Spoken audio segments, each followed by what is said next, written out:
BJP কি social নেটওয়ার্কে বলল ওটা ফেক ফেক, ওটা ফেকু। বুঝলেন কিছু? যেটা প্রচার করায় ওটার নাম হচ্ছে ফেকু। আমাকে বলেছিল কি কি আমি জগন্নাথ মন্দিরের কাঠ চুরি করেছি। কান মোলা দেওয়া উচিত এদের, কান ধরে উঠবোস কর। আমি কেন তোদের কাঠ চুরি করতে যাব? আমার নিম গাছ বাংলায় কম আছে? আমার বাড়িতেও 4টে নিম গাছ আছে। আর জগন্নাথ ধামেও 500 গাছ পোতা হয়েছে, আরো 100 নিম গাছ পোতা হবে। কারো দয়া চাই না। আমরা অত ভিখিরি নই, আর আমরা পকেট মার নই, আর আমরা পকেট মারও নই, আর যোদ্ধারও নই। আমরা মানুষের পাহারাদার।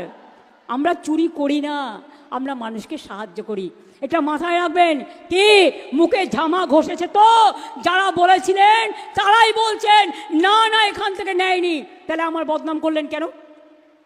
এর জন্য কত ফাইন হওয়া উচিত। একটা ভালো করে মন্দির করলাম, সারা বিশ্বের একরকম আশ্চর্য, আর তা বলে দিচ্ছে আমি নাকি চুরি করেছি। প্রমাণ করুক, আর তা নাহলে আগামী দিন একেবারে কড়ায় গন্ডায় মানুষ হিসেব দিয়ে দিন।